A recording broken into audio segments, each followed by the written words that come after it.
नमस्कार, मी डॉक्टर मच्छिंद्र बांगर महाराष्ट्रातील आणि देशातील हवामान परिस्थिती संदर्भात ताजा अंदाज देणार आहे. आपल्या एक गोष्ट लक्षात आली असेल की या ठिकाणी बंगालच्या उपसागरात उत्तरेला तयार झालेलं कमी दाबाचं क्षेत्र हे आता तीव्र कमी दाबाच्या क्षेत्रात रूपांतरित झालं असून ते भूभागाच्या दिशेने सरकू लागलं आहे. त्यामुळे महाराष्ट्राच्या दृष्टीने विदर्भात खास करून त्याचा परिणाम होण्याची शक्यता आहे.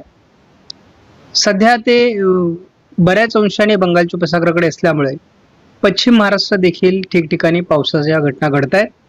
जसंही ते थोडं छत्तीसगड मध्य प्रदेशकडे सरकेल तसं पश्चिम महाराष्ट्राकडून पावसाचं प्रमाण कमी होऊन उत्तर महाराष्ट्राकडे पावसाच्या ऍक्टिव्हिटीज सुरू होतील असा अंदाज आहे. मान्सूनची पश्चिमी शाखा वीक असून त्या ठिकाणी फारसे बाष्प अरबी समुद्रात नसल्यामुळे कोकण किनारपट्टीला मात्र पावसाचा प्रभाव नाही. आपण या ठिकाणी बघतो की वेलमार्क लो प्रेशरचा दर्जा या सिस्टमला भारतीय हवामान खात्याकडून आज देण्यात आला आहे. पण दररोज या बाबीचा आढावा घेत असतो. सध्या परिस्थिती काय आहे, महाराष्ट्रातील 16 तारखेला म्हणजे 1 जून ते 16 जुलै पर्यंतची परिस्थिती आपण बघतो. सध्याच्या अंदाजानुसार 87% पावसाची नोंद आता राहिलेली आहे. काल जी 89% होती ती आता 2% घसरली आहे. त्यानंतर विदर्भामध्ये 34, मराठवाड्यात 40%, आता मध्य महाराष्ट्र ही 1% मायनसमध्ये म्हणजे 99%, आणि आपण बघतो की केवळ 1%वर कोकण आलेला आहे. त्यामुळे संपूर्ण विभाग आता मायनसमध्ये जायला सुरुवात झालेली आहे. हे एल निनोचं वर्ष आहे आणि त्यामुळे पर्जन्यमान कमी राहील, सरासरीपेक्षा कमी पाऊस पडेल हे आपण 26 जानेवारीच्या अंदाजापासून सांगत आलेलो आहोत. परिस्थिती राज्यात बदलते तशी देशात देखील बदलते आहे. आणि आपण बघतो तर आता केवळ आपण रेड भाग दाखवण्याऐवजी किती ग्रीन भाग शिल्लक राहिला आहे तेवढंच आता बघण्याचं बाकी राहिले. कारण संपूर्ण भारत देशामध्ये देखील परत पाऊस हा मायनसकडे जाऊ लागला आहे. सध्या एकूण 76% पावसाचं प्रमाण देशामध्ये आहे आणि प्रत्येक दिवशी हे कमी कमी होत चाललेलं आहे. जसा पावसाचं प्रमाण वाढेल तशा या टक्केवारीत सुधारणा होईल, परंतु अपेक्षित मान्सून अजून सक्रिय झालेलं नाही. तीव्र कमी दाबाचं क्षेत्र भारतावर पुढे सरकेल तसं पावसाळी प्रमाण देशात वाढणार आहे. भारतीय हवामान खात्याकडून प्रत्येक गुरुवारी पुढील 4 आठवड्याचा अंदाज प्रसिद्ध केला जातो आणि त्यावरून साधारणपणे आपल्याला अंदाज येतो की काय घडेल. 23 जुलैपर्यंत महाराष्ट्रामध्ये किरकोळ पावसाच्या घटना घडतील असाच अंदाज आहे. परंतु 23 तारखेनंतर 23 ते 30 जुलै विदर्भ आणि कोकण पावसाचं प्रमाण वाढेल अशा प्रकारचा या ठिकाणी अंदाज देण्यात आलाय. 30 तारखेपासून 6 ऑगस्ट पर्यंत देखील तसं पावसाचं प्रमाण कोकणात वगळता फारसं चांगलं नाहीये. मात्र 6 ऑगस्ट पासून तर 13 ऑगस्ट पर्यंत महाराष्ट्रासहित भारतात पावसाचं प्रमाण चांगलं राहण्याची शक्यता या ठिकाणी व्यक्त करण्यात आली आहे. त्यामुळे बघूयात काय परिस्थिती निर्माण होते. आपण जर रेनफॉल अनोमलीज बघितल्या तर यामध्ये सुद्धा तसा काही वेगळा अंदाज दिलेला नाही, सेम अंदाज दिलेला आहे. पहिला आठवडा हा कमी पावसाचा आहे. दुसऱ्या आठवड्यामध्ये पावसाचं प्रमाण थोडं वाढेल. तसा तिसरा आठवडा कमी पावसाचाच आहे. तुलनेत चौथ्या आठवड्यात मात्र पावसाचं प्रमाण वाढेल असा अंदाज देण्यात आलेला आहे. सध्या जर आपण एकूण सिस्टम बघितल्या तर या ठिकाणी आपल्याला स्पष्टपणे दिसते. या ठिकाणी वेलमार्क लो प्रेशर आहे, त्याचबरोबरची एक चक्राकार स्थिती या ठिकाणी आहे, एक चक्राकार स्थिती राजस्थानच्या दरम्यान आहे, एक दिल्लीच्या दरम्यान आहे, तर एक उत्तर भारतामध्ये आहे जी WDच्या स्वरूपात आहे. तर ट्रप सध्या महाराष्ट्राच्या दक्षिणेकडून जात असल्यामुळे या ठिकाणी थोडं पश्चिम महाराष्ट्रात आणि दक्षिण कोकणात पावसाच्या ॲक्टिव्हिटीज होत आहेत, हे लक्षात घ्या. जसा ही वेलमार्क लो प्रेशर हे थोडा मध्य भारताकडे सरकेल तसं मराठवाडा आणि मग विदर्भ, उत्तर महाराष्ट्र अशा ॲक्टिव्हिटीज पावसाच्या वाढतील आणि दक्षिणेतील म्हणजे पश्चिम महाराष्ट्रातील ॲक्टिव्हिटीज कमी होतील. 15 तारखेला जो पाऊस झाला आहे तो सर्वाधिक एक डिप्रेशन किंवा एक तीव्र कमी दाबाचं क्षेत्र ओरिसावर असल्यामुळे या ठिकाणी झालेलं आहे. त्याच पाठोपाठ गुजरातमध्ये देखील पावसाचं प्रमाण वाढलेलं आहे. कोकण किनारपट्टीत ठिकठिकाणी पाऊस झालेल्याची नोंदी आहेत आणि महाराष्ट्रात देखील मग पश्चिम महाराष्ट्र असेल, मराठवाडा असेल, विदर्भ असेल, भाग बदलत काही भागात पावसाच्या नोंदी झालेल्या आहेत. मात्र पावसाळी ॲक्टिव्हिटीज झालेल्या आहेत हे मात्र आता मान्य करावं लागेल. आणि हा 15 तारखेचा पाऊस आहे. ज्या मॉडेलच्या आधारावर IMDचं प्रिडिक्शन असतं त्यामध्ये आपण बघतो की आता या ठिकाणी हलक्या असं स्वरूप म्हणजे तीव्र कमी दाबाचं क्षेत्र आहे, परंतु ते किती प्रभावीपणे पुढे सरकते आपल्याला बघायचं आहे. आणि मराठवाड्यामध्ये तुरळक पावसाची शक्यता आज व्यक्त करण्यात आलेली आहे. पूर्व विदर्भामध्ये करण्यात आलेली आहे, 17 तारखेसाठी देण्यात आलेलं आहे.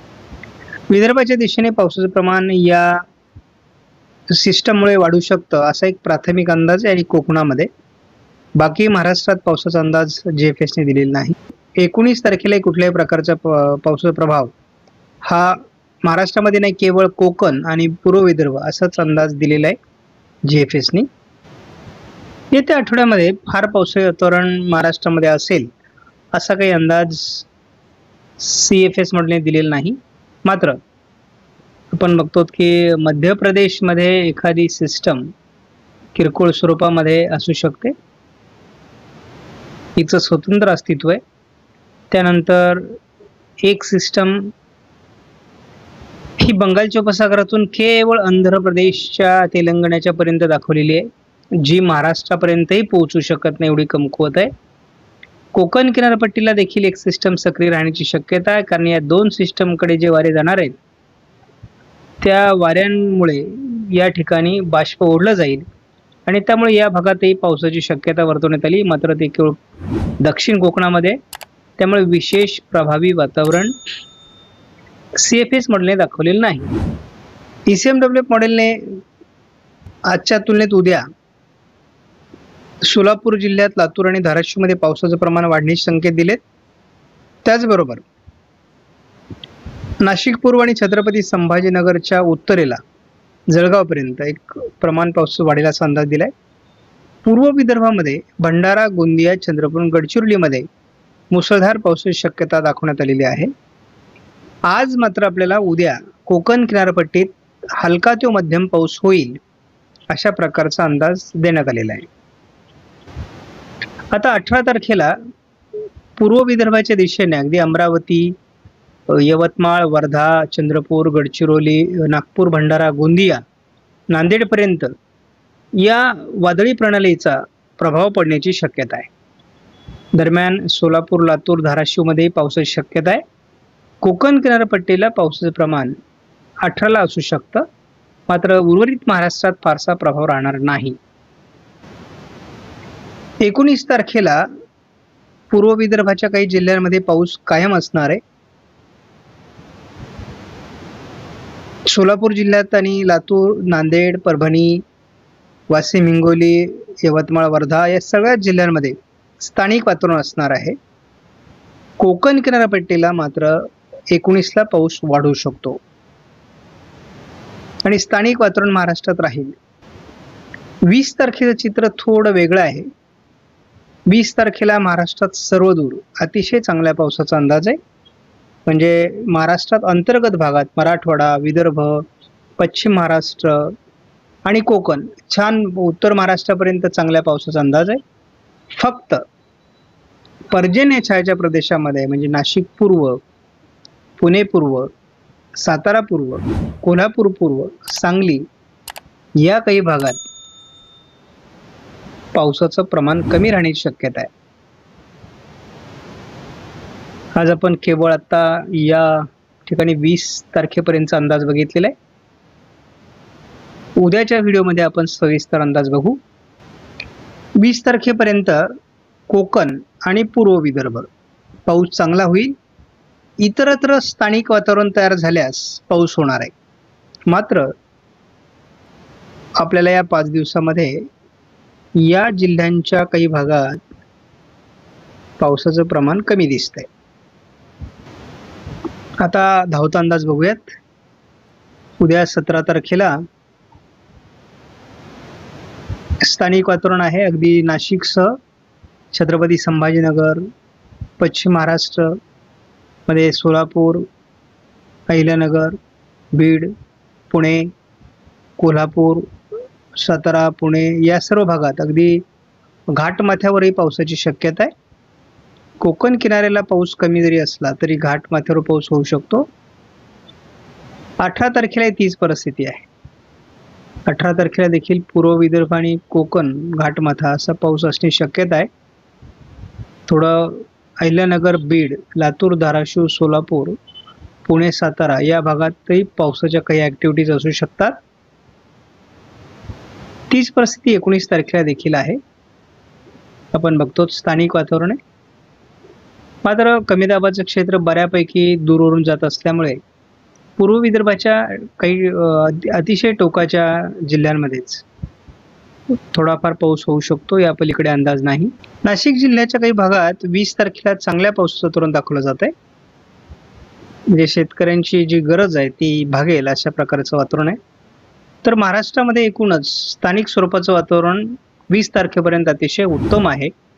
त्यामुळे या काळात महाराष्ट्रात पाऊस होणं अपेक्षित आहे. कोकण किनारपट्टीला देखील 19-20 तारखेला हलक्या ते मध्यम सरी होणं अपेक्षित आहे.